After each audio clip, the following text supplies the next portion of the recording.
I stood by my father's coffin and they were smiling. Smiling, because they knew all his wealth had already been written in their name. And me? I was declared a stranger. My blood boiled in my veins. Not from grief, but from betrayal.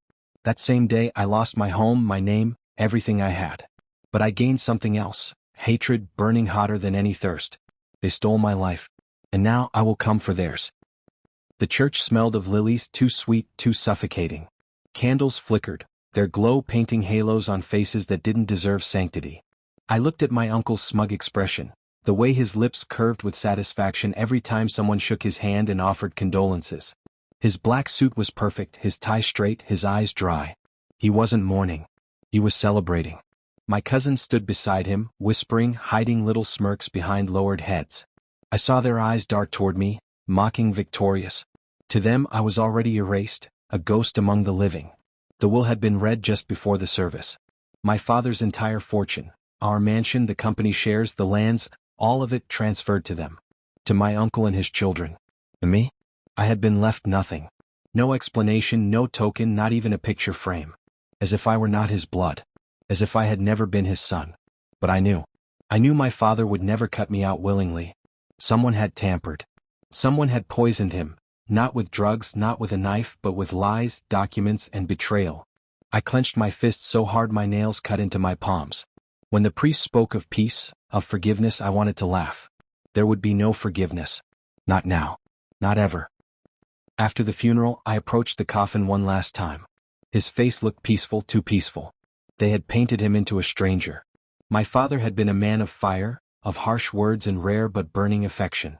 He wouldn't have wanted to be remembered like this, helpless, powerless. I'll find out what they did to you, I whispered so no one else could hear. And when I do, I'll make them pay. I turned and walked out before anyone could stop me. That night, I returned to the mansion I had called home my whole life. The gates were closed. The guards, men who had once bowed their heads when I passed, stood firm, blocking my way. "You're not allowed here anymore," one of them said coldly. "My father just died," I spat. "This is my house." "Not anymore. Orders from the new owners." The words cut deeper than any blade. I wanted to fight, to force my way inside, but I knew it was useless. The papers were against me. The law was against me. They had stolen everything and they had done it clean. I walked away with nothing but the clothes on my back. 2 days later, I found myself sitting in a dark bar, a glass of cheap whiskey in my hand. That's when Marcus slid into the seat across from me. "You look like hell," he said. I smirked bitterly. "That's because I live there now." Marcus had been my friend since university. Where I had pursued business, he had pursued technology, hacking, networks, the kind of skills that were both dangerous and priceless. "I heard what happened," he said carefully. "About the inheritance. About the will." "Everyone's heard," I muttered. "I'm the city's biggest fool. Disowned, disgraced, left with nothing." Marcus leaned closer. His voice dropped. "Or maybe not nothing. Maybe, you still have me." I looked up, meeting his sharp, calculating gaze. Marcus wasn't sentimental. If he was offering his help, it meant something. "You think they cheated me?" I said. "I don't think," he replied. "I know. But if you want proof, if you want revenge, it won't be clean. It won't be legal." A slow fire lit inside me. "Good. I don't want legal. I want justice." Marcus grinned. "Then you came to the right man." Over the next weeks, Marcus and I dug deep. He hacked into financial records, corporate servers, personal emails. I followed paper trails, visited people my father once trusted, bribed secretaries, threatened lawyers. And then we found it. An unsigned letter hidden deep in a private archive. A letter from my father's lawyer, dated 3 weeks before his death. It clearly stated that my father's will had been altered, but not by him. The signature was forged. He was planning to fix it, Marcus said. He was going to confront them. But he died before he could. I stared at the document, my hands trembling. Proof. Proof that I wasn't crazy. Proof that my family had murdered me in silence. "They killed him," I whispered. "And they made sure I'd take the fall." Marcus leaned back in his chair. "So, what's the plan?" I looked out the window at the neon lights of the city flickering like sparks. "The plan," I said, "is to burn their world to the ground. Piece by piece." This was the beginning of revenge. But it wasn't going to be easy. My uncle was powerful, respected, untouchable in the eyes of society. To destroy him, I couldn't just attack head-on. I needed to be smart, patient, merciless. And I was ready. The city at night was a jungle of glass and steel, filled with predators in suits. My uncle thrived here, chairman of the company that once bore my father's name, now rebranded with his own. His children flaunted their wealth in clubs, on social media, in circles where power mattered more than blood. And me? I was the shadow. Forgotten. Invisible. Perfect. Marcus spread blueprints and documents across the table in his cramped apartment. Cigarette smoke curled above his head as he tapped the screen of his laptop. Your uncle's company runs half its operations through shell accounts, he explained. On paper it looks clean. But if we push the right piece, he zoomed in on one offshore account. The whole structure comes crashing down. I studied the numbers, the flow of money siphoned from charities, employees, even hospitals. It wasn't just greed, it was rot, corruption in its purest form. They'll never admit it's theirs, I muttered. Marcus smirked. They won't have to. If the public thinks it's theirs, the damage is done. Reputation dies first, then everything else. I nodded slowly. Let's start small. One cousin. The weakest link. My cousin Damien had always been the reckless one. Gambling, drugs, debts hidden behind his father's wealth. Marcus found the trail easily, credit card statements, messages to loan sharks, even video footage of him in an illegal casino. Perfect bait, Marcus said. I leaned back in my chair, imagining Damien's smug grin wiped away in front of the cameras. Let's bury him. It was almost too easy. A drop of information in the right place. A journalist desperate for a story, a rival businessman eager to tarnish my uncle's name. Within days, headlines exploded across the city. Scandal in the family, Damien Roth caught in underground casino raid. Videos surfaced. Damien's face splashed across every screen, his protests drowned out by the sound of chips clattering and security guards dragging him away. I watched the footage from a cafe, a bitter coffee in my hand. He looked terrified, humiliated. And I smiled. By evening, my phone buzzed with a message from Marcus. They're panicking. Uncle's in emergency meetings. Damien's being kept out of sight. First crack in the wall. I could almost hear the chaos inside their mansion, the anger, the blame. My uncle had built his empire on the illusion of control, of family perfection. And now, with one cousin exposed, the illusion was shattering. But this was just the beginning. 2 nights later I saw him. Damien. He had slipped out of hiding, drunk and stumbling through an alley after leaving a club. His expensive suit was wrinkled, his eyes bloodshot. I followed silently, my footsteps masked by the hum of the city. Who's there? He muttered, spinning clumsily. I stepped into the dim light. He froze, his jaw dropping. What the hell are you doing here? I didn't answer at first. I just looked at him, long enough for the silence to crush him. You think this is funny? He spat. I know it was you. You ruined me. I took one step closer. His back hit the wall. His bravado cracked, fear leaking through his eyes. Ruined you? My voice was low, steady. No, Damien. I just showed the world who you really are. He tried to laugh, but it came out broken. My father will. Your father won't save you. I cut him off. Not from what's coming. I left him trembling in the alley, his fear feeding me like fuel. When I returned to Marcus's apartment, he was waiting with a new set of files. Good news, he said. Your uncle's scrambling to contain the fallout. Bad news, he's already moving assets. He suspects someone's pulling the strings. Let him suspect, I replied coldly. He doesn't know it's me. Not yet. Marcus tilted his head, studying me. You're enjoying this, aren't you? I didn't answer. But deep inside I knew the truth. Each crack I carved into their empire, each moment of fear I planted in their hearts, it made me feel alive again. This wasn't just revenge anymore. It was justice. It was survival. It was destiny. And it was only the first strike. The scandal with Damien spread like wildfire, and though my uncle's lawyers worked day and night to bury it, the damage was permanent. Investors whispered. Partners hesitated. For the first time, cracks spread through the Roth empire. But I wasn't done. The family's fortune was their armor. If I shattered it, they'd be left exposed, weak, desperate, and afraid. Marcus leaned over his keyboard, typing furiously. Your uncle runs half his empire through a data center downtown. Encrypted, heavily guarded. I studied the map on his screen. Can you get me in? Marcus smirked. Can we get us in? Absolutely. That night we drove through the rain, hoodies up, gloves tight. The building loomed ahead, steel, glass, and cameras watching every angle. But Marcus knew the blind spots. He always did. Inside, the air was cold, humming with servers stacked like metal giants.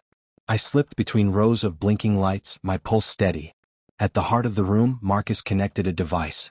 Data spilled into his laptop, lines of code racing like rivers. "Got it?" he whispered. "Every shell account, every transaction, every lie." I looked at the screen, millions laundered through charities, construction projects, even orphanages. My uncle wasn't just corrupt. He was a parasite. "This is enough to sink him," I muttered. Marcus shook his head. "Not yet. If we leak it all at once, he'll just pay his way out. We bleed him slowly, piece by piece." And I agreed. Revenge wasn't about speed. It was about precision. Our first strike against the Empire wasn't brute force. It was deception. Marcus created a fake identity, a wealthy investor with ties to foreign banks. With forged documents and carefully planted rumors, the identity began to circulate in business circles. Soon enough, my uncle's people reached out. I watched from the shadows as the deal was set up. My uncle's company poured millions into what they thought was a lucrative offshore project. Within days, the money was gone, redirected into accounts they could never trace. News outlets caught wind. Roth Corporation loses millions in mysterious investment deal. Investors panicked. Stocks dipped. And my uncle's calm, polished mask began to crack. It didn't take long before he tightened his grip on his children. Security doubled at the mansion. Private investigators were hired. And one night I saw him in person. Not face to face, but from across the street. He stood on his balcony, phone pressed to his ear, his voice sharp with fury. Even from a distance I could see the anger in his eyes, the same eyes I once trusted. I whispered to myself, "Do you feel it now? The world closing in." For a moment I almost wished he'd spot me. That he'd know it was me tearing his empire apart. But no. The time for revelation hadn't come yet. Marcus soon found another opening. My uncle's CFO, a man named Grayson Hale. Clean on paper, loyal to the Roths, but with one fatal flaw, a hidden addiction. Drugs. Expensive, untraceable, destructive. We arranged a little mistake. A shipment intercepted. Pictures taken. Evidence planted. Within days, whispers spread through the financial world. Roth's most trusted man was compromised. When the story broke, my uncle's empire bled again. Contracts froze. Partnerships crumbled. Rivals circled like vultures. And all the while I remained invisible. But I couldn't resist leaving a mark. Just once. One morning my uncle found an envelope on his desk. No fingerprints, no trace of who left it. Inside, a single sheet of paper with 4 words. "This is just beginning." I could almost imagine the fury on his face, the fear twisting in his chest. He didn't know who was behind it. Not yet. But he would. And when the time came, I wanted him to see my face before everything he loved turned to ash. One evening as I walked past the Roth mansion, I saw Damien again. This time he wasn't drunk or reckless, he was paranoid. His eyes darted around the street, his shoulders hunched as if shadows followed him everywhere. He was right. They did. Fear had already taken root in their family. And fear, I knew, was the perfect soil for destruction. This was only the second strike. The empire was crumbling, but I hadn't even touched the heart yet. The heart was my uncle. And soon it would be his turn. The Roth name was once untouchable. But now, every headline carried poison. Every whisper in the business world was a knife to their reputation. Still, my uncle clung to control. He always did. I knew it was time to move from empire to blood. The Roth family lived behind an image of perfection. Glamorous parties, charity events, glossy magazine covers. My uncle loved nothing more than being adored by the public. So I went for his mask. Marcus helped me hack into the internal servers of the Roth Foundation, their so-called charity. On the surface it was clean. But buried deep in the files were invoices, doctored receipts, evidence of money stolen from hospitals, schools, disaster funds. Children had died waiting for medical supplies that never came. Families starved while the Roths funneled money into luxury yachts. We leaked it. Carefully. Strategically. The fallout was instant. Protesters gathered outside Roth buildings. The press swarmed. Politicians scrambled to distance themselves. And my uncle? He raged. He screamed. But for the first time he couldn't silence the world. It was his daughter, Elena, who broke first. Perfect, polished, adored on social media, yet beneath it all, fragile. When her followers turned on her, when the charity scandals attached to her name, she cracked. Angry posts, desperate live streams, tears captured and replayed endlessly online. I watched in silence. She was innocent compared to the rest of them. But innocence didn't matter anymore. They had stood by while I was destroyed. Now they would feel the same isolation. But the Roths weren't stupid. My uncle doubled his private security, unleashed investigators, and hired hackers of his own. For weeks, Marcus and I played cat and mouse. Our moves masked their counterattacks relentless. At night, I felt the walls closing in. Every step outside, I scanned shadows. Every stranger's face I questioned. Once walking home, I spotted a black SUV crawling down the street. Windows tinted. Too slow, too careful. I vanished into an alley before they could follow. The game was shifting. They were starting to feel me. But not enough. Not yet. One night, I decided to step closer. I infiltrated a private Roth gala, suit tailored, mask of confidence. Nobody recognized me at first. I moved through the glittering crowd, champagne in hand, the chandeliers above glowing like false stars. And then I saw him. My uncle. Laughing, shaking hands, pretending the world wasn't collapsing around him. For a moment, rage almost pulled me across the room. I could have ended it right there. But revenge wasn't about speed. It was about watching him rot. So instead I left a gift. In the middle of the event, the massive screens behind the stage flickered. The charity's glossy promotional video dissolved into raw footage. Evidence of fraud, victims crying, headlines screaming corruption. Gasp, shouts, cameras flashing. And there he was standing in the spotlight, face pale, eyes darting.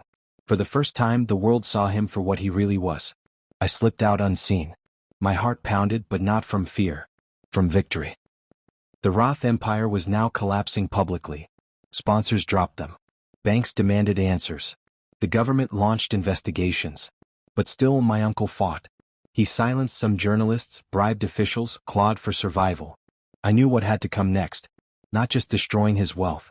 Not just shattering his image. I had to take him. The center still stood. That was the thing about my uncle, he thrived in chaos. While others drowned, he always found a way to float. This time I would make sure he sank. His empire was built on loyalty purchased with fear and money. But when the money dries up, fear fades too. Through Marcus, I tracked one of his closest advisors, a man named Victor Klein. Ruthless, efficient, but unlike my uncle, Victor still had a conscience. Or rather, a weakness. A son. I didn't threaten the boy. I didn't need to. Instead, I made Victor see. I leaked to him documents proving that my uncle had stolen from his own partners, including Victor himself. Trust snapped like a dry twig. Victor became my ghost inside the Roth walls, feeding me information, locations, secrets. The trap was beginning to take shape. I wanted irony, the kind that cuts deeper than a knife. So I chose the hospital where my career had ended, the place where my so-called mistake had taken a patient's life, the very building that still carried my shame. Through Victor, I lured my uncle there. A staged, emergency board meeting. A crisis that only he could fix. The night was cold, rain streaking across the empty parking lot as his black SUV rolled up. His guards scanned the perimeter. The glass doors slid open, swallowing him inside. And I waited in the shadows. The confrontation. The halls echoed with silence. Abandoned at night, the hospital felt like a tomb. I stepped out from the dark as his footsteps clicked against the tile. Uncle. He froze. For the first time in years we were face to face. His eyes widened, then narrowed. You took everything from me, I said, voice steady. My career. My freedom. My name. He smirked. Even now he smirked. You were always weak. I simply cleared the path. Rage burned, but I didn't move closer. Not yet. Instead, I gestured to the monitors on the wall, screens Marcus had tapped into. One by one they lit up, displaying every document, every crime, every betrayal, projected in cold light. And then Victor's face appeared on one screen. It's over, Roth. Everyone knows. For the first time my uncle's mask cracked. The guards hesitated. Loyalties fractured. And in that hesitation I struck. Not with a gun. Not with poison. With the truth. I streamed the confrontation live. Millions watched as I forced him to admit it all. How he had framed me, how he had stolen, how he had ordered deaths to protect his empire. His words were his noose. Every sentence tightened it. By the time the police stormed the hospital, his empire was already ashes. They dragged him away screaming, threats spilling from his mouth. But there was no empire left to back them. I stood in the rain outside the hospital, the same place where I'd once walked out in chains. Now I was free. The world knew the truth. But victory was a strange thing. It didn't taste sweet, it tasted like metal, like blood. Because revenge isn't about healing. It's about making sure they hurt as much as you did. And I had done that. Thanks for watching till the end. Subscribe so you won't miss the next story.